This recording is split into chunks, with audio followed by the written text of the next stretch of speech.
Je suis millionnaire et j'ai donné ma carte de crédit illimitée à une mendiante des heures plus tard. Ce qu'elle a fait m'a fait fondre en larmes. Je m'appelle Alejandro Velasco et pendant longtemps, j'ai cru que l'argent pouvait tout acheter. Héritier d'un empire hôtelier, j'ai vécu une vie de luxe et d'excès dans ma somptueuse villa à San Miguel de Allende, au Mexique. Pourtant, malgré tous mes biens matériels, un vide profond persistait en moi, un vide que ni l'argent ni le pouvoir ne semblaient pouvoir combler. Cette nuit-là, alors que je contemplais la ville endormie depuis ma terrasse, un sentiment d'inquiétude m'envahit. Les lumières scintillantes en contrebas semblaient se moquer de ma solitude. Je me demandais, à quoi bon toute cette richesse si je ne peux pas la partager?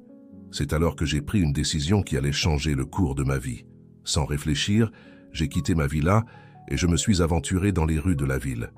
C'était une soirée particulièrement fraîche pour le Mexique et les rues étaient presque désertes. Alors que je marchais sans but précis, j'ai aperçu une silhouette recroquevillée dans l'ombre d'un porche. En m'approchant, j'ai découvert une femme, probablement dans la quarantaine, enveloppée dans une couverture miteuse. Nos regards se sont croisés et j'ai été frappé par la profondeur de ses yeux sombres. Malgré sa situation précaire, il brillait d'une intelligence et d'une dignité qui m'ont immédiatement captivé.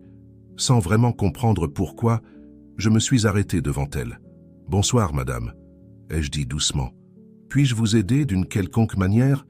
Elle m'a regardé avec méfiance, probablement habituée à ce que les gens l'ignorent ou la traitent avec mépris. « Pourquoi voudriez-vous m'aider ?»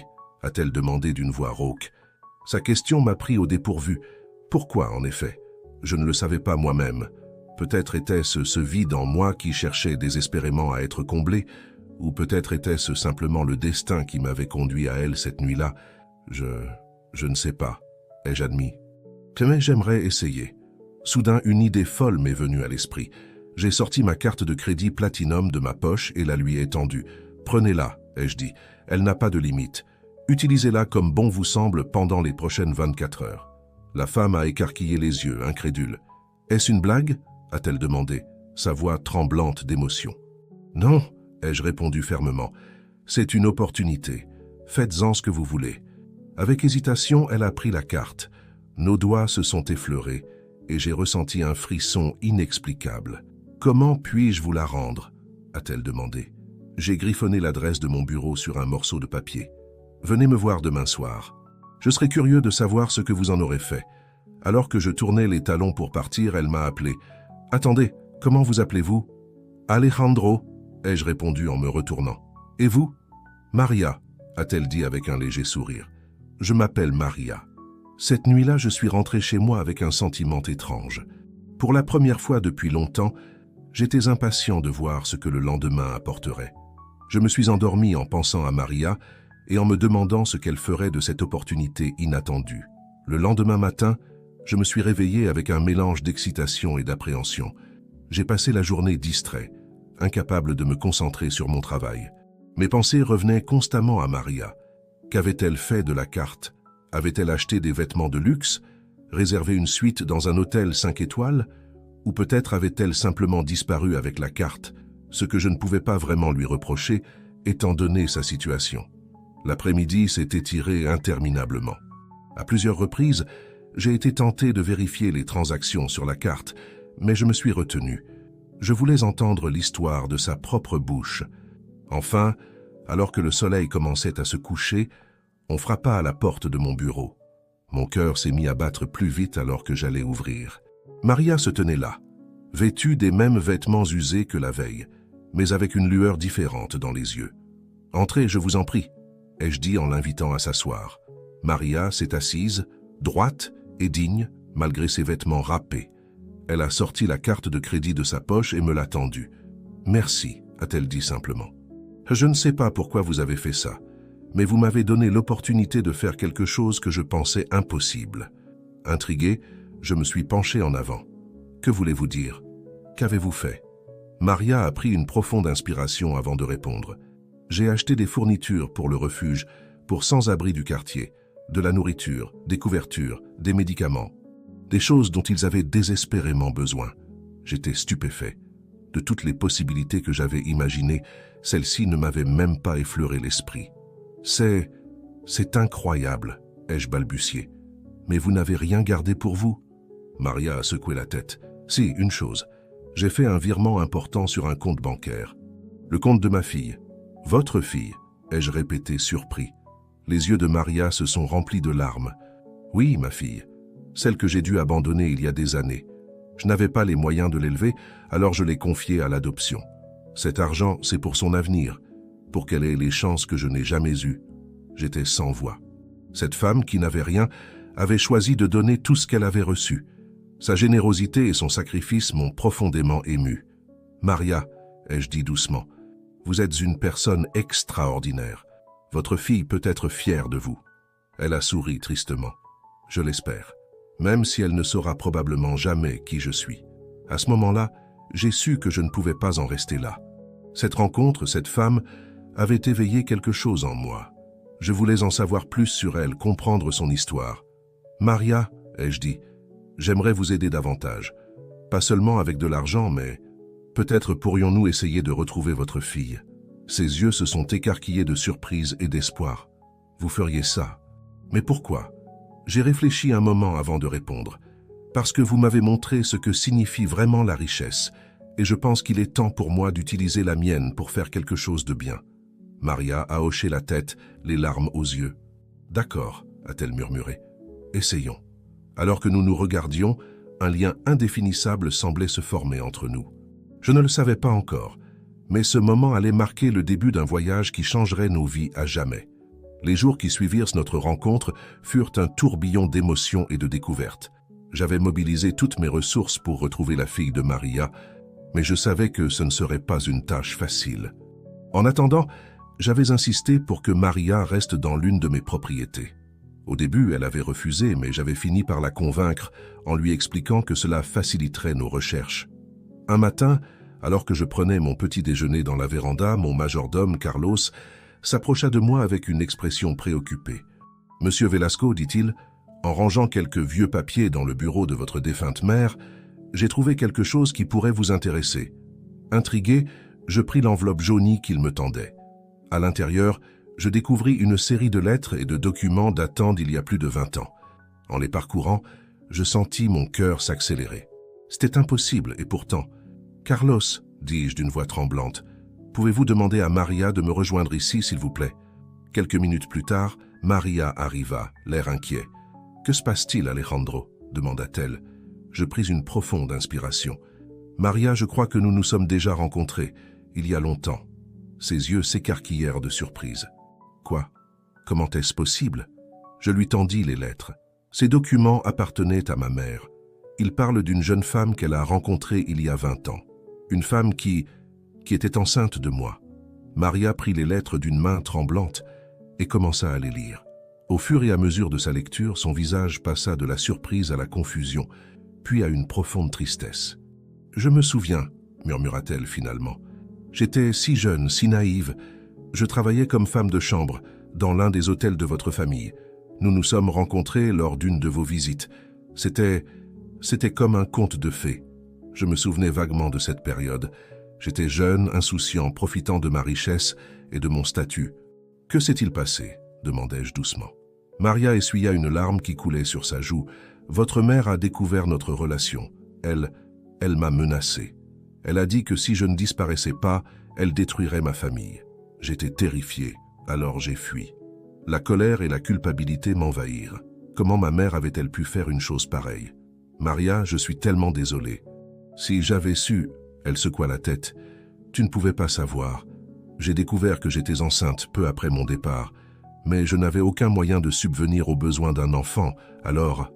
Soudain, une réalisation me frappa. La fille que nous cherchons, c'est la mienne aussi. Maria hocha la tête, les larmes coulant librement maintenant. Oui, Alejandro, nous avons une fille.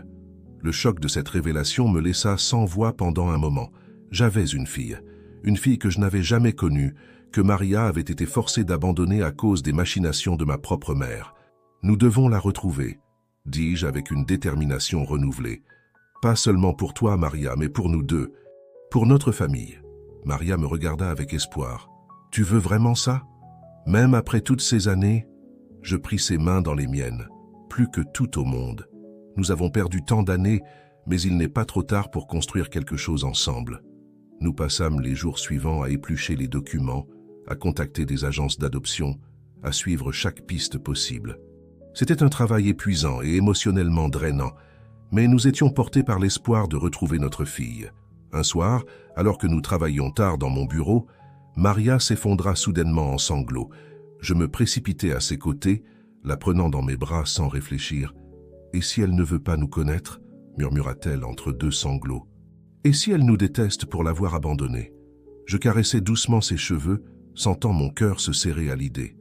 Nous devrons accepter sa décision, quelle qu'elle soit, mais nous devons au moins essayer. Elle mérite de connaître la vérité. Maria leva les yeux vers moi, et je fus frappé par la vulnérabilité que je vis dans son regard. Sans réfléchir, je me penchai et l'embrassai doucement. C'était un baiser tendre, rempli de toutes les émotions que nous avions retenues pendant si longtemps. Lorsque nous nous séparâmes, Maria me sourit, timidement. « Je n'aurais jamais imaginé que nous nous retrouverions ainsi, » dit-elle. Je lui rendis son sourire. La vie est pleine de surprises. Mais je suis heureux que celle-ci nous ait réunis. Notre moment fut interrompu par la sonnerie de mon téléphone. C'était mon assistant sonnant à une heure aussi tardive, ce qui était inhabituel. « Monsieur Velasco » dit-il d'une voix excitée. « Nous avons une piste sérieuse, nous pensons avoir localisé votre fille. » Mon cœur fit un bond dans ma poitrine. Je mis le téléphone en haut-parleur pour que Maria puisse entendre. « Où ?» demandai-je, retenant mon souffle. « Elle vit à Paris, » répondit mon assistant. « Elle s'appelle Isabelle Durand. Elle a 20 ans et étudie à la Sorbonne. » Maria laissa échapper un petit cri de joie et de surprise. Notre fille était vivante, en bonne santé, et recevait l'éducation que sa mère avait toujours espérée pour elle. « Préparez le jet », ordonnai-je à mon assistant. « Nous partons pour Paris dès que possible. » Après avoir raccroché, je me tournai vers Maria. Ses yeux brillaient d'excitation et d'appréhension. « Es-tu prête ?» lui demandai-je doucement. Elle prit une profonde inspiration et hocha la tête. « Oui, il est temps de rencontrer notre fille. » Alors que nous nous préparions pour ce voyage qui allait changer nos vies, je ne pouvais m'empêcher de penser à tous les défis qui nous attendaient. Comment Isabelle réagirait-elle en apprenant la vérité sur ses origines? Accepterait-elle de nous rencontrer? Et si oui, que lui dirions-nous? Mais malgré toutes ces incertitudes, une chose était claire. Maria et moi affronterions ce qui allait venir ensemble. Quoi qu'il arrive, nous étions enfin réunis, et nous étions sur le point de compléter notre famille longtemps perdue. Alors que l'aube se levait sur San Miguel de Allende, nous montâmes dans la voiture qui nous conduirait à l'aéroport. Une nouvelle vie nous attendait à Paris, une vie remplie de promesses, de défis, et je l'espérais, de l'amour d'une famille enfin réunie. Le vol vers Paris fut à la fois interminable et trop court. Maria et moi passâmes des heures à imaginer notre fille, à nous demander à quoi elle pouvait ressembler, quelle personnalité elle avait développée. Chaque scénario possible de notre rencontre jouait en boucle dans ma tête, allant de l'accueil chaleureux au rejet total. Lorsque notre avion atterrit à l'aéroport Charles de Gaulle, une nervosité palpable nous envahit. Je pris la main de Maria dans la mienne, cherchant autant à la rassurer qu'à me calmer moi-même. « Nous y sommes », murmurai-je, alors que nous descendions de l'avion. Maria hocha la tête, ses yeux brillants d'un mélange d'excitation et de peur. « Oui, nous y sommes. J'avais fait réserver une suite dans un hôtel de luxe près de la Sorbonne. Une fois installés, nous avons commencé à planifier notre approche. Comment aborder Isabelle sans l'effrayer? Comment lui expliquer la situation sans la bouleverser? Peut-être devrions-nous simplement l'observer de loin d'abord, suggéra Maria, juste pour la voir sans l'approcher. L'idée me semblait raisonnable, bien que la partie impatiente en moi voulait courir à la Sorbonne immédiatement. D'accord, acquiesçai-je. Nous irons demain matin près de l'université. Cette nuit-là, aucun de nous ne dormit beaucoup.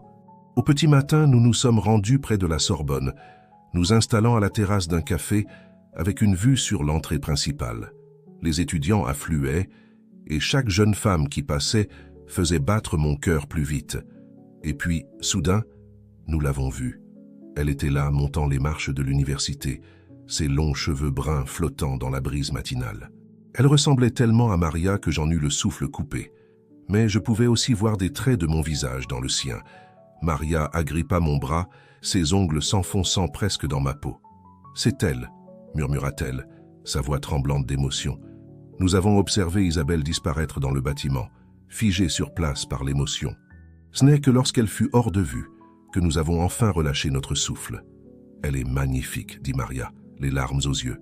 J'acquiesçais, incapable de parler. Voir notre fille, même de loin, avait fait naître en moi des émotions que je n'avais jamais ressenties auparavant. Un mélange de fierté, d'amour et de regret pour toutes les années perdues. Les jours suivants, nous avons continué notre observation discrète, apprenant les habitudes d'Isabelle. Elle semblait studieuse, souvent plongée dans ses livres même en marchant. Elle avait aussi un petit groupe d'amis avec lesquels elle riait et discutait animément. Un soir, alors que nous débattions encore de la meilleure façon de l'approcher, on frappa à la porte de notre suite. Surpris, j'allais ouvrir. Devant moi se tenait Isabelle. Mon cœur s'arrêta net. Comment nous avait-elle trouvés? Que savait-elle? « Monsieur Velasco » demanda-t-elle d'une voix hésitante. J'acquiesçais, incapable de parler. « Je m'appelle Isabelle Durand » continua-t-elle. « Je crois que vous me cherchez. » Maria apparut derrière moi aussi stupéfaite que moi. « Comment » commença-t-elle. Isabelle sortit une enveloppe de son sac. « J'ai reçu ceci il y a quelques jours. C'est une lettre de l'agence d'adoption qui m'explique que mes parents biologiques me cherchaient. Ils m'ont donné votre nom, monsieur Velasco. J'ai fait quelques recherches et j'ai découvert que vous étiez à Paris. Ce n'était pas difficile de vous localiser ensuite. » Je me ressaisis enfin. « Je vous en prie, entrez, » dis-je en m'écartant pour la laisser passer. Isabelle entra dans la suite, ses yeux passant de moi à Maria. « Vous êtes mes parents ?» demanda-t-elle, sa voix trahissant son émotion. Maria fit un pas en avant. « Oui, Isabelle, je suis ta mère et Alejandro est ton père. » Un silence pesant s'installa dans la pièce. Isabelle nous regardait tour à tour, essayant visiblement d'assimiler l'information. Je pouvais voir le tourbillon d'émotions dans ses yeux. Confusion, curiosité, peut-être même un peu de colère. « Pourquoi ?» demanda-t-elle finalement. « Pourquoi m'avez-vous abandonné ?» La question, bien que prévisible, nous frappa de plein fouet. Maria fut la première à répondre. « Ce n'était pas par choix, Isabelle, » dit-elle doucement. « C'était la décision la plus difficile que j'ai jamais eu à prendre. Mais à l'époque, je pensais que c'était la meilleure chose à faire pour toi. Je pris le relais, expliquant brièvement la situation avec ma mère, la séparation forcée et comment nous nous étions récemment retrouvés, Maria et moi. Isabelle nous écouta attentivement, son visage passant par une gamme d'émotions. Quand nous eûmes fini, elle resta silencieuse pendant un long moment. « J'ai besoin de temps, » dit-elle finalement. « C'est beaucoup à assimiler. »« Nous comprenons, » dis-je doucement. « Prends tout le temps dont tu as besoin. Nous serons là quand tu seras prête. » Isabelle hocha la tête, puis se leva pour partir. À la porte, elle s'arrêta et se retourna. « Mes parents adoptifs, » dit-elle. « Ils sont merveilleux. Ils m'ont donné une belle vie. »« Nous en sommes heureux, » répondit Maria, les larmes aux yeux. « C'est tout ce que nous avons toujours voulu pour toi. » Après le départ d'Isabelle, Maria et moi sommes restés assis en silence pendant un long moment, essayant de traiter ce qui venait de se passer. « Elle nous a trouvés, » murmura finalement Maria. « Notre petite fille nous a trouvés. » Je pris sa main dans la mienne. « Oui, elle l'a fait. Et maintenant nous devons lui donner l'espace et le temps dont elle a besoin. Mais au moins, elle sait la vérité maintenant. » Les jours qui suivirent furent une torture. Nous attendions, espérant qu'Isabelle nous recontacterait. Chaque fois que le téléphone sonnait ou qu'on frappait à la porte, nos cœurs faisaient un bond. Enfin, près d'une semaine plus tard, nous reçûmes un message d'Isabelle. Elle voulait nous rencontrer à nouveau, cette fois dans un café près de la Sorbonne. Lorsque nous sommes arrivés au café, Isabelle était déjà là, assise à une table en terrasse. À notre approche, elle se leva, et à notre grande surprise, nous serra brièvement dans ses bras. « J'ai beaucoup réfléchi, » dit-elle, alors que nous nous asseyions. « Et j'ai parlé avec mes parents adoptifs. Ils m'ont encouragé à vous donner une chance, à apprendre à vous connaître. » Le soulagement et la joie que je ressentis à ce moment-là étaient indescriptibles. Je vis le même bonheur se refléter sur le visage de Maria. « Nous aimerions beaucoup ça, » dis-je doucement. Isabelle sourit, un sourire qui me rappela tellement celui de Maria. « Alors, commençons par le début.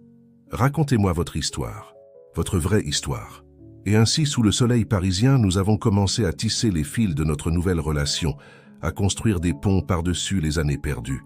Ce n'était que le début, je le savais, mais c'était un début plein d'espoir et de promesses.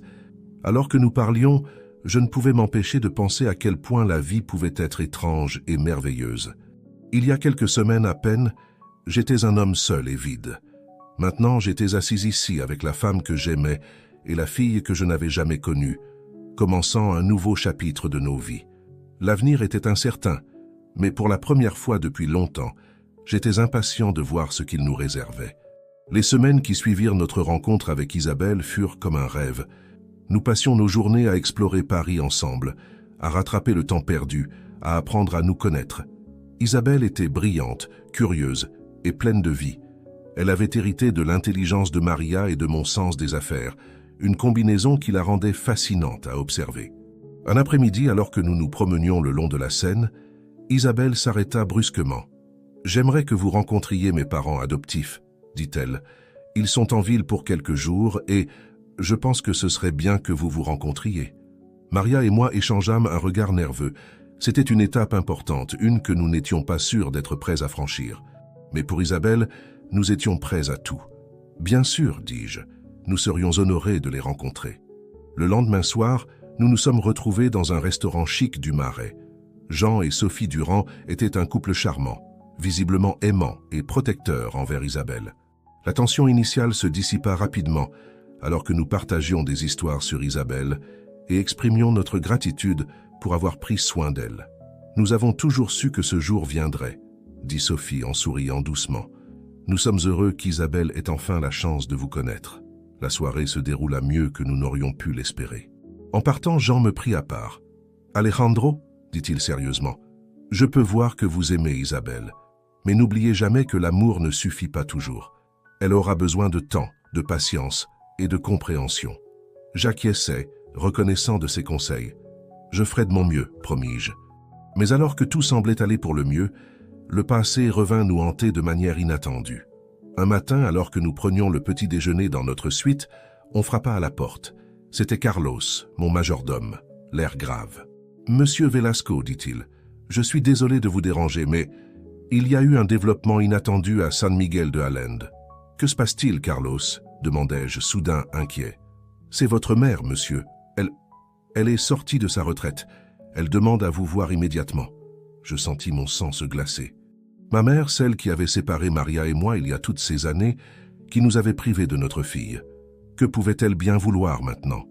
Maria, qui avait entendu la conversation, s'approcha, le visage pâle. « Qu'allons-nous faire, Alejandro ?»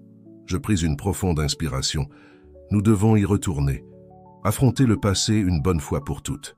Nous avons expliqué la situation à Isabelle, qui insista pour nous accompagner. « C'est aussi mon histoire, » dit-elle fermement. « Je veux comprendre. » Le vol de retour vers le Mexique fut tendu. Je ne pouvais m'empêcher de me demander ce que ma mère avait en tête. Était-elle au courant pour Isabelle? Allait-elle encore essayer de nous séparer? Lorsque nous sommes arrivés à la villa familiale, ma mère nous attendait dans le salon. Malgré son âge avancé, elle avait toujours cette aura d'autorité qui m'avait tant intimidé dans ma jeunesse. « Alejandro » dit-elle en me voyant entrer. Puis ses yeux se posèrent sur Maria et Isabelle. « Je vois que tu as retrouvé ta famille. Mère, dis-je froidement, pourquoi nous avez-vous fait venir ?» Elle se leva lentement, s'approchant d'Isabelle. « Ma petite fille, murmura-t-elle, tu es magnifique. » Isabelle recula légèrement, mal à l'aise. Maria fit un pas protecteur vers elle. « Ne l'approchez pas, dit Maria, la voix tremblante de colère.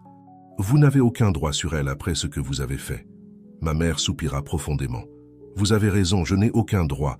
C'est pourquoi je vous ai fait venir, je voulais m'excuser. » Le silence qui suivit cette déclaration était assourdissant. Ma mère s'excuser, c'était du jamais vu. « J'ai fait des erreurs terribles, » continua-t-elle. « J'étais aveuglée par mon désir de protéger notre nom, notre fortune. Mais en faisant cela, j'ai détruit quelque chose de bien plus précieux. Une famille. » Je regardais ma mère, stupéfait. Pour la première fois de ma vie, je voyais de la vulnérabilité dans ses yeux. « Pourquoi maintenant ?» demandai-je. « Pourquoi après toutes ces années ?» Elle sortit une enveloppe de sa poche. « J'ai reçu ceci il y a quelques semaines. Les résultats d'un examen médical. Je n'ai plus beaucoup de temps. » La nouvelle me frappa comme un coup de poing.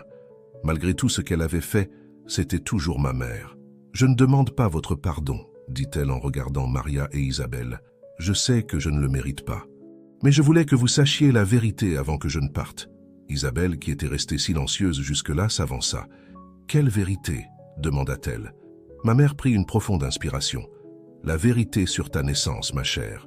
Sur pourquoi j'ai fait ce que j'ai fait. Et ainsi, ma mère commença à raconter une histoire que je n'avais jamais entendue.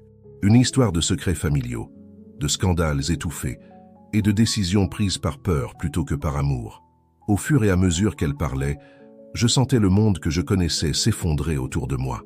Les vérités que j'avais tenues pour acquises toute ma vie se révélaient être des mensonges soigneusement construits.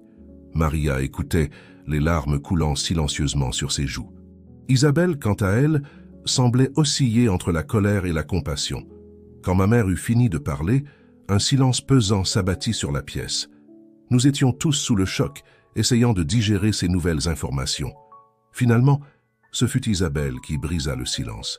« Je ne peux pas dire que je vous pardonne, » dit-elle doucement à ma mère. « Pas encore, mais je comprends mieux maintenant, et je suis reconnaissante d'avoir enfin la vérité. » Ma mère hocha la tête, acceptant les paroles d'Isabelle. Puis elle se tourna vers moi. « Alejandro, mon fils, j'espère qu'un jour tu pourras comprendre. J'ai fait ce que je pensais être le mieux pour toi, même si je me trompais terriblement. Je ne savais pas quoi dire. Une partie de moi voulait hurler, lui reprocher toutes ces années perdues. Mais une autre partie voyait enfin la femme derrière le masque de la matriarche implacable. Une femme qui avait fait des erreurs, certes, mais qui cherchait maintenant à les réparer. « Nous avons beaucoup à discuter, mère, dis-je finalement. Beaucoup à réparer. Mais nous le ferons ensemble. » Alors que nous quittions le salon ce soir-là, je savais que rien ne serait plus jamais comme avant.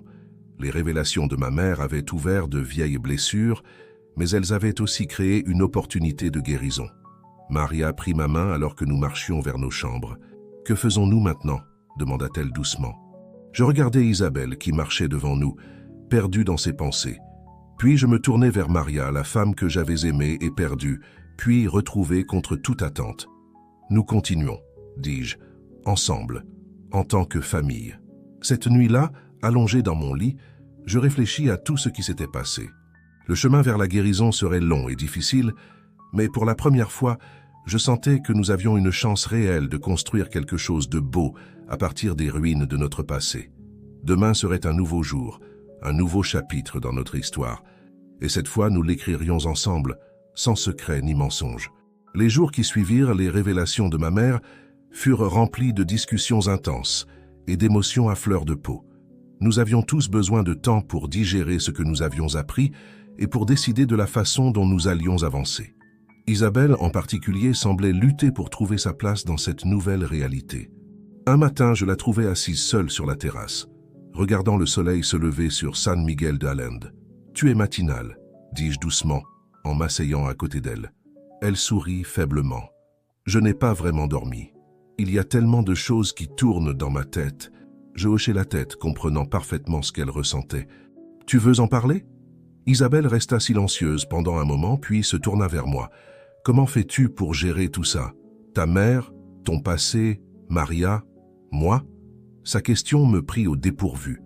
Comment gérais-je tout cela? La vérité était que je ne savais pas vraiment. « Je suppose que je prends les choses un jour à la fois, » répondis-je honnêtement. « Et je m'accroche à ce qui est important. Toi, Maria, la chance que nous avons de construire quelque chose ensemble. » Isabelle acquiesça lentement. J'ai l'impression d'être tiraillé entre deux mondes.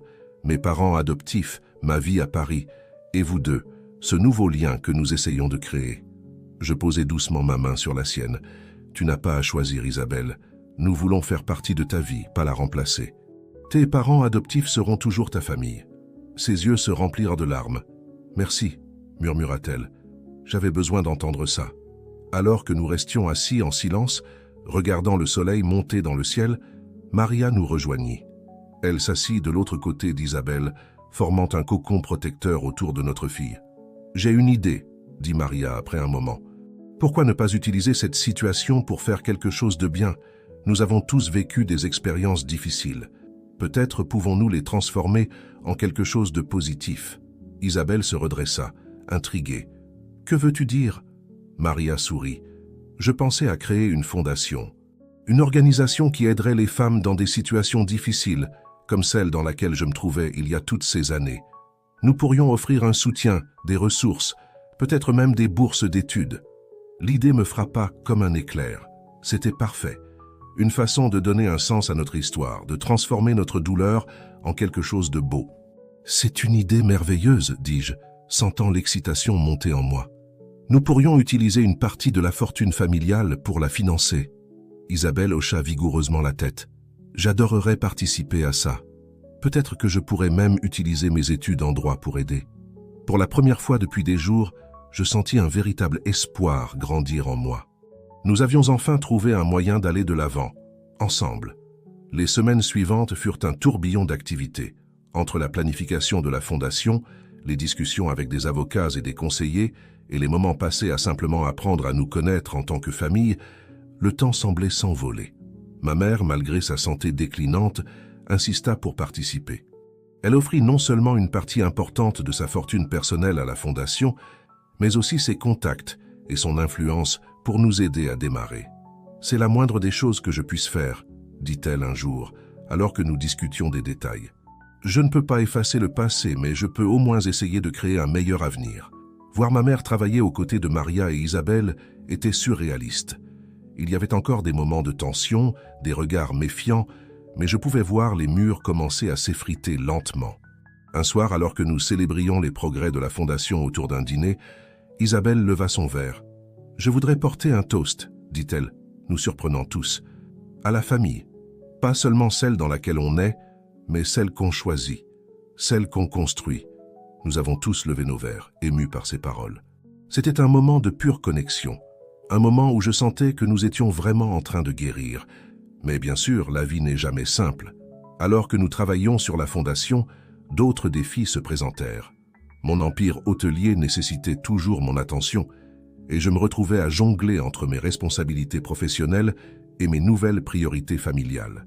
Maria, quant à elle, luttait encore avec les séquelles de ses années dans la rue. Il y avait des nuits où je la trouvais tremblante, en proie à des cauchemars de son passé. Dans ces moments-là, je la tenais simplement dans mes bras, lui rappelant qu'elle était en sécurité, qu'elle était aimée. Et Isabelle, notre brillante et complexe Isabelle. Elle jonglait entre ses études à Paris et son implication dans la fondation, déterminée à exceller dans les deux domaines. Parfois, je voyais l'épuisement dans ses yeux, et je me demandais si nous n'en demandions pas trop vite. Un jour, alors qu'Isabelle semblait particulièrement stressée, je l'ai prise à part. « Tu sais que tu n'as pas à tout faire d'un coup, n'est-ce pas ?» lui dis-je doucement. « Nous avons toute une vie devant nous pour construire cette relation, pour faire une différence. » Elle me regarda, ses yeux remplis de larmes non versées. « J'ai juste peur, » admit-elle. « Peur que si je ralentis, tout ceci disparaîtra. Que je me réveillerai et que ce ne sera qu'un rêve. » Je la pris dans mes bras, sentant mon cœur se serrer. « Je te promets que nous ne disparaîtrons pas. Nous sommes là, pour de bon. » Ce soir-là, alors que je réfléchissais à notre conversation, je réalisais que nous avions tous cette peur.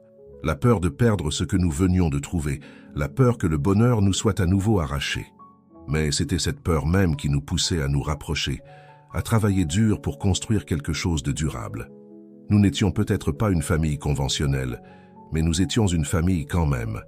Une famille forgée par l'adversité, unie par l'amour et la détermination. Alors que je m'endormais cette nuit-là, Maria blottie contre moi, je me sentis rempli d'un sentiment de paix que je n'avais pas connu depuis longtemps. Nous avions encore un long chemin à parcourir, des défis à surmonter. Mais ensemble, je savais que nous pouvions y arriver. Le lendemain apporterait de nouveaux défis, de nouvelles opportunités. Mais pour la première fois de ma vie, j'étais impatient de les affronter. Car maintenant, je ne les affrontais plus seul. J'avais une famille à mes côtés, une famille qui me donnait la force et le courage d'affronter tout ce que la vie pourrait nous réserver. Les mois passèrent et notre vie commença à trouver un certain rythme. La fondation que nous avions nommée Esperanza Nueva, Nouvel Espoir, prenait forme. Chaque jour apportait de nouveaux défis, mais aussi de nouvelles satisfactions, alors que nous voyions l'impact positif de notre travail. Cependant, la vie a toujours une façon de nous rappeler que rien n'est jamais simple ou acquis. Un matin, alors que je prenais mon petit déjeuner avec Maria, mon téléphone sonna. C'était l'hôpital.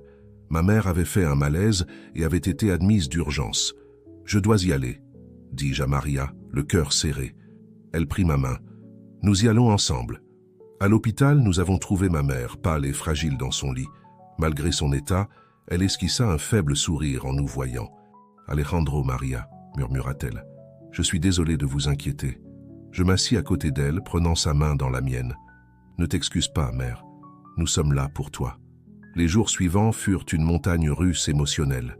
L'état de ma mère fluctuait, parfois s'améliorant, parfois empirant. Isabelle, informée de la situation, insista pour venir de Paris malgré ses examens imminents. Un soir, alors que nous étions tous réunis dans la chambre d'hôpital, ma mère nous regarda tour à tour. « Je veux vous dire quelque chose, » dit-elle d'une voix faible mais déterminée. « Je sais que j'ai fait beaucoup de mal par le passé. Mais voir comment vous vous êtes tous réunis, comment vous avez créé quelque chose de beau à partir de tant de douleurs, cela me remplit de fierté et de regret en même temps. » Elle serra faiblement ma main. « Alejandro, mon fils, j'ai passé tant d'années à essayer de te façonner à mon image, à te pousser vers ce que je pensais être le mieux. Mais tu as trouvé ta propre voie, et elle est bien meilleure que tout ce que j'aurais pu imaginer. » Puis elle se tourna vers Maria. « Maria, je ne pourrai jamais assez m'excuser pour ce que je vous ai fait. Votre force et votre compassion m'humilient. Vous êtes la fille que j'aurais dû avoir. » Enfin, elle regarda Isabelle. « Ma chère petite fille, je regrette tellement de ne pas avoir été là pour toi toutes ces années. Mais te voir maintenant, si forte et si brillante, me remplit de joie. » Nous étions tous en larmes, submergés par l'émotion. Ma mère, cette femme que j'avais passé tant d'années à craindre et à ressentir, se révélait enfin pleinement humaine, avec ses faiblesses et ses regrets. Les jours qui suivirent furent intenses. Nous nous relayions au chevet de ma mère, partageant des histoires, des rires et parfois des larmes. C'était comme si nous essayions de rattraper une vie entière de moments perdus. Pendant ce temps, la Fondation continuait son travail. Maria et Isabelle s'y consacraient pleinement, trouvant dans cette mission un moyen de canaliser leurs émotions. Je les regardais avec fierté, admirant leur force et leur détermination. Un matin, alors que je revenais d'une courte visite à la Fondation, je trouvais ma mère assise dans son lit, regardant par la fenêtre. Elle semblait plus alerte que ces derniers jours. « Alejandro, dit-elle en me voyant entrer, j'ai beaucoup réfléchi. Je veux faire un dernier geste pour réparer mes erreurs. » Elle m'expliqua alors son plan. Elle voulait léguer la majeure partie de sa fortune personnelle à la Fondation avec des dispositions spéciales pour aider spécifiquement les jeunes mères célibataires et les enfants adoptés. « C'est une façon de dire que je comprends enfin, » dit-elle doucement, « que l'argent et le statut ne sont rien comparés à l'amour et à la famille. » J'étais stupéfait par sa décision, mais aussi profondément ému. C'était un geste qui allait bien au-delà de simples excuses. C'était un véritable acte de rédemption. Les semaines qui suivirent furent un tourbillon d'activités. Entre les visites à l'hôpital, le travail sur la Fondation et les discussions avec les avocats pour mettre en place les souhaits de ma mère, nous avions à peine le temps de respirer. Mais au milieu de tout ce chaos, je commençais à remarquer des changements subtils. Maria, qui avait toujours gardé une certaine distance avec ma mère, commença à passer plus de temps avec elle, partageant des histoires et même des rires occasionnels. Isabelle, initialement méfiante, se mit à poser des questions sur son enfance, avide d'en apprendre davantage sur son héritage familial. Et moi, je me surpris à redécouvrir ma mère, à voir au-delà du masque de la femme d'affaires impitoyable, pour apercevoir la femme vulnérable et imparfaite qu'elle était réellement. Un soir, alors que nous étions tous réunis dans la chambre d'hôpital, ma mère nous regarda avec un sourire serein. « Vous savez, dit-elle, pendant des années, j'ai cru que le succès se mesurait en chiffres sur un compte bancaire ou en titres dans les journaux. Mais maintenant, je comprends. Le vrai succès, c'est ceci. Une famille unie, malgré toutes les épreuves. » Nous avons tous hoché la tête, trop émus pour parler. Dans ce moment de calme, je sentis quelque chose se dénouer en moi. Une vieille blessure qui commençait enfin à guérir. Mais la vie, dans sa cruelle beauté, nous rappela une fois de plus sa nature imprévisible. Alors que nous commencions à espérer une amélioration, l'état de ma mère se détériora brusquement. Une nuit, l'hôpital nous appela en urgence. En arrivant, nous avons trouvé ma mère consciente, mais visiblement affaiblie. « Ma famille », murmura-t-elle en nous voyant. « Je suis si heureuse que vous soyez tous là. » Nous nous sommes rassemblés autour de son lit, formant un cercle protecteur. Ma mère nous regarda tour à tour, ses yeux brillants d'un amour qu'elle avait eu tant de mal à exprimer par le passé. « Je veux que vous sachiez, dit-elle d'une voix faible mais claire, que malgré toutes mes erreurs, je vous ai toujours aimé, tous, et je pars en paix, sachant que vous êtes ensemble, que vous vous avez les uns les autres. » Nous avons passé la nuit à son chevet, partageant des souvenirs, des espoirs pour l'avenir, et l'amour qui, malgré tout, nous unissait. Aux premières lueurs de l'aube, ma mère s'éteignit paisiblement entourée de sa famille. Dans les jours qui suivirent, alors que nous organisions les funérailles et commencions à mettre en œuvre ses dernières volontés, je fus frappé par la force de notre unité familiale. Malgré la douleur de la perte, nous nous soutenions mutuellement, trouvant du réconfort dans notre lien nouvellement forgé. Un soir, alors que nous étions assis sur la terrasse de la villa familiale, regardant le soleil se coucher sur San Miguel de Allende, Maria prit ma main. « Ta mère avait raison, tu sais, » dit-elle doucement. « Le vrai succès, c'est ceci. Nous, ensemble. » Je serrai sa main, sentant une vague d'amour et de gratitude m'envahir. Oui, nous avions traversé des épreuves inimaginables. Oui, nous portions encore les cicatrices de notre passé. Mais nous étions là, ensemble, plus forts que jamais. Isabelle, assise de l'autre côté, posa sa tête sur mon épaule. « Je suis heureuse d'être ici, » murmura-t-elle, « avec vous. » Dans ce moment de calme, je sentis une paix profonde m'envahir. Nous avions encore un long chemin à parcourir, des défis à surmonter. Mais nous les affronterions ensemble, en famille. Le soleil disparut à l'horizon, plongeant la ville dans une douce pénombre. Une nouvelle nuit commençait, porteuse de promesses pour un avenir que nous construirions ensemble. Les mois qui suivirent le décès de ma mère furent une période de transition et d'ajustement pour nous tous. La fondation Esperanza Nueva était devenue le cœur de nos vies, un héritage que nous voulions honorer et faire grandir.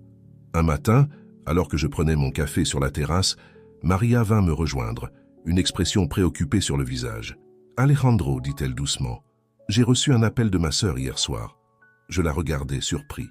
Maria parlait rarement de sa famille, et je savais que leur relation était compliquée. Elle a des problèmes, continua Maria. Elle a besoin d'aide. Je pris sa main dans la mienne. Que pouvons-nous faire? Maria prit une profonde inspiration. Elle voudrait venir ici à San Miguel de Allende. Elle dit qu'elle est prête à changer sa vie, à se sortir de ses addictions. Mais j'ai peur, Alejandro. Peur qu'elle ne soit pas sincère, peur de la laisser entrer dans nos vies. Je comprenais ses inquiétudes.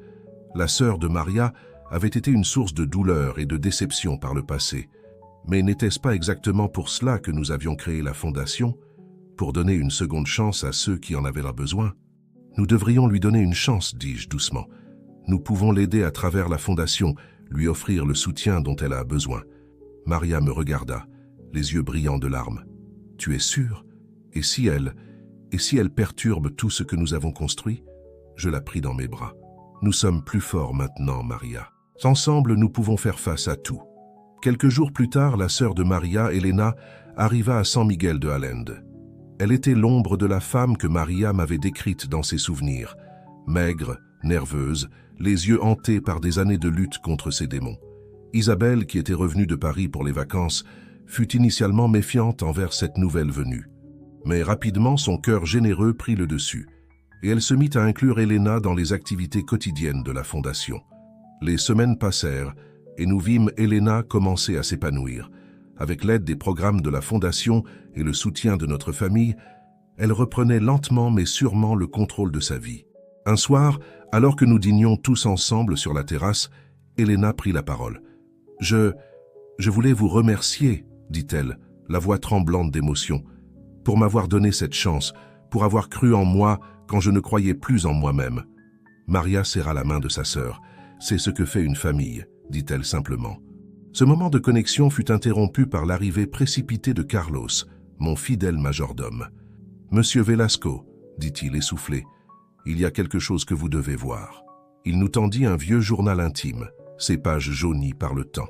« Je l'ai trouvé en nettoyant le bureau de votre mère, » expliqua-t-il. Intrigué, j'ouvris le journal et commençai à lire à voix haute. Ce que j'y découvris nous laissa tous sans voix.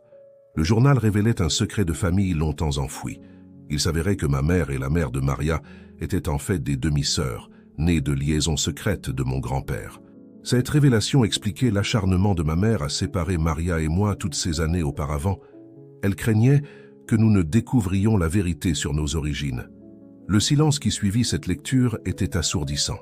Nous nous regardions tous, abasourdis par cette révélation inattendue. « Alors, nous sommes cousins ?» demanda finalement Isabelle, brisant le silence. Je hochai lentement la tête, encore sous le choc. Il semblerait, oui. Maria, les larmes aux yeux, se tourna vers moi. « Cela change-t-il quelque chose pour nous ?» Je la regardais, sentant mon amour pour elle grandir encore plus si c'était possible. « Non, dis-je fermement.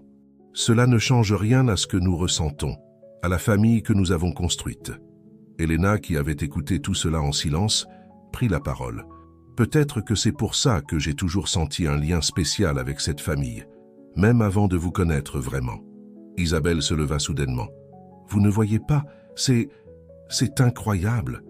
Nous avons toujours été une famille, même quand nous ne le savions pas. Le destin nous a réunis malgré tous les obstacles. Sa perspective positive nous fit tous sourire. Elle avait raison. Cette révélation, aussi choquante soit-elle, ne faisait que renforcer les liens qui nous unissaient déjà.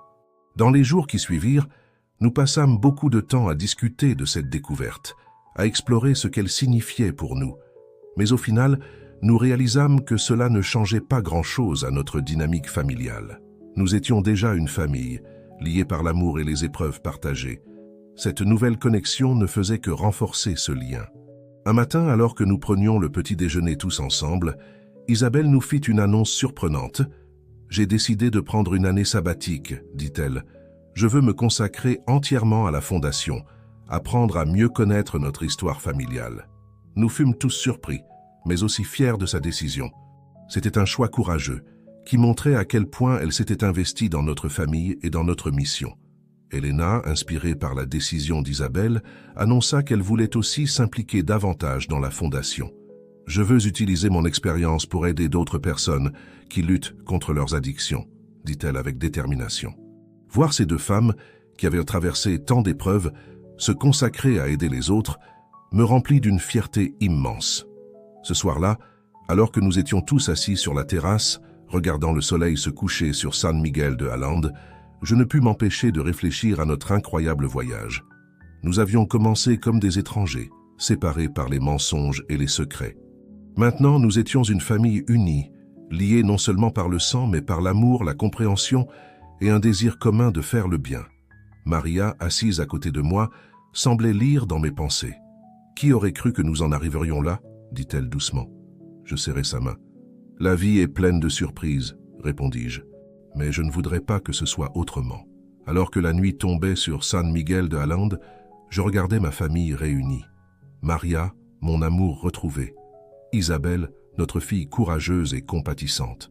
Elena, en voie de guérison et pleine d'espoir pour l'avenir. Et moi-même transformé par leur amour et leur force. Nous avions encore beaucoup à apprendre, beaucoup à accomplir. Mais ensemble, je savais que nous pouvions affronter n'importe quel défi. Car nous étions plus qu'une simple famille. Nous étions une preuve vivante que l'amour peut triompher de tout, que le pardon peut guérir même les blessures les plus profondes, et que la rédemption est toujours possible pour ceux qui la cherchent vraiment. Le chapitre de notre vie qui s'ouvrait devant nous était plein de promesses et de possibilités, et j'étais impatient de le vivre, entouré de ceux que j'aimais le plus au monde. 5 ans s'étaient écoulés depuis cette soirée où nous avions découvert le secret de nos origines. 5 années remplies de défis, de joie, de croissance et d'amour.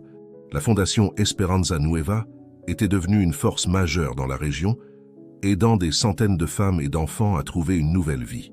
Ce matin-là, je me tenais devant le miroir, ajustant ma cravate avec des mains légèrement tremblantes. C'était un grand jour pour notre famille, un jour que nous avions tous attendu avec impatience et une certaine appréhension. Maria entra dans la chambre, resplendissante dans sa robe couleur crème. « Tu es prêt ?» demanda-t-elle doucement. Je hochai la tête, incapable de trouver les mots pour exprimer l'émotion qui m'envahissait. Aujourd'hui, Isabelle allait se marier.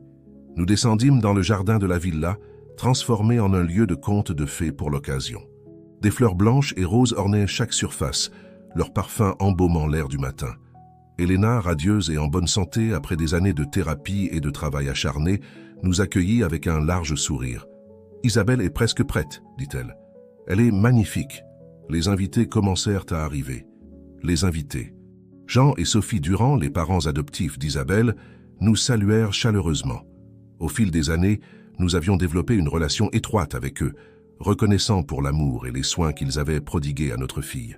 Soudain, un murmure parcourut l'assemblée. Isabelle venait d'apparaître au bout de l'allée, au bras de Jean. Elle était resplendissante dans sa robe blanche, son visage rayonnant de bonheur. Alors qu'elle s'avançait vers l'autel, je sentis les larmes me monter aux yeux. Notre petite fille, que nous avions retrouvée contre toute attente, allait maintenant commencer un nouveau chapitre de sa vie. La cérémonie fut émouvante et pleine de joie. Lorsqu'Isabelle et son mari échangèrent leurs vœux, je serrai la main de Maria, nos regards se croisant dans une compréhension silencieuse. Nous pensions tous deux à notre propre voyage, aux obstacles que nous avions surmontés pour en arriver là. Après la cérémonie, alors que la réception battait son plein, je trouvai un moment pour m'isoler sur la terrasse. J'avais besoin d'un instant pour assimiler tout ce qui se passait, pour savourer ce moment de bonheur pur. Isabelle me rejoignit, son visage rayonnant de bonheur. « Papa, dit-elle doucement, je voulais te remercier, toi et maman, pour tout. » Je la pris dans mes bras, ému au-delà des mots. « C'est nous qui devrions te remercier, ma chérie. Tu nous as donné une seconde chance, une nouvelle vie. » Elle se recula légèrement, ses yeux brillants de larmes de joie. « J'ai une nouvelle à partager, » dit-elle avec un sourire timide. « Je suis enceinte. » La nouvelle me frappa de plein fouet, un mélange de joie et d'émotion m'envahissant. J'allais être grand-père. C'est merveilleux, murmurai-je, la serrant à nouveau dans mes bras. Nous retournâmes à la fête, où Isabelle partagea la nouvelle avec le reste de la famille. Les cris de joie et les embrassades se multiplièrent, l'atmosphère déjà festive atteignant de nouveaux sommets. Plus tard dans la soirée, alors que la fête touchait à sa fin, je me retrouvai seul avec Maria sur la terrasse. Le soleil se couchait sur San Miguel de Allende, baignant la ville d'une lueur dorée. « Qui aurait cru que nous en arriverions là ?» dit Maria doucement, reprenant les mots qu'elle avait prononcés des années auparavant. Je souris, me rappelant ce moment. « La vie est pleine de surprises, » répondis-je, tout comme je l'avais fait alors. Nous restâmes silencieux un moment, contemplant la vue et réfléchissant à tout ce que nous avions vécu. « Tu sais, dis-je finalement, je pense souvent à cette nuit où je t'ai donné ma carte de crédit. À quel point j'étais perdu, vide, je cherchais quelque chose sans même savoir quoi. » Maria hocha la tête, m'encourageant à continuer. Ce que je ne réalisais pas alors, c'est que ce n'était pas de l'argent ou du pouvoir dont j'avais besoin. C'était ceci, une famille, un but. L'amour. Maria prit ma main dans la sienne. Nous avons tous les deux trouvé ce que nous cherchions, dit-elle doucement, et tellement plus encore. Je me tournai vers elle, frappé une fois de plus par sa beauté, sa force, sa compassion. Maria, dis-je, épouse-moi. Elle me regarda surprise. Alejandro, nous sommes déjà mariés depuis des années, dit-elle en riant. Je secouai la tête. Je sais, mais je veux renouveler nos vœux. Ici, entouré de notre famille, je veux célébrer tout ce que nous avons traversé, tout ce que nous avons construit ensemble. Les yeux de Maria s'emplirent de larmes. Oui, murmura-t-elle. 1000 fois, oui. Nous rentrâmes dans la salle de réception main dans la main, prêts à partager notre décision avec notre famille. Elena fut la première à nous remarquer, son visage s'illuminant en voyant notre bonheur évident. « Écoutez tous, dis-je, attirant l'attention de nos proches. Maria et moi avons une annonce à faire. Alors que nous partagions notre décision de renouveler nos vœux, je fus submergé par l'amour et le soutien qui nous entouraient. Isabelle et son mari, Elena, Jean et Sophie, et tous nos amis et collaborateurs de la Fondation, ils étaient tous là, formant un cercle de soutien et d'affection autour de nous. Cette nuit-là, alors que la fête se terminait et que nos invités partaient, je restais éveillé, réfléchissant à notre incroyable voyage. De ce moment de désespoir dans les rues de San Miguel de Allende à cette célébration de l'amour et de la famille, nous avions parcouru un long chemin. Nous avions affronté des secrets familiaux, surmonté des addictions, guéri de vieilles blessures et créé quelque chose de beau à partir de la douleur de notre passé. Nous avions appris que la vraie richesse ne se mesurait pas en argent, mais en connexion humaine, en amour partagé, en vie transformée. Alors que l'aube se levait sur un nouveau jour, je regardais Maria endormie à côté de moi.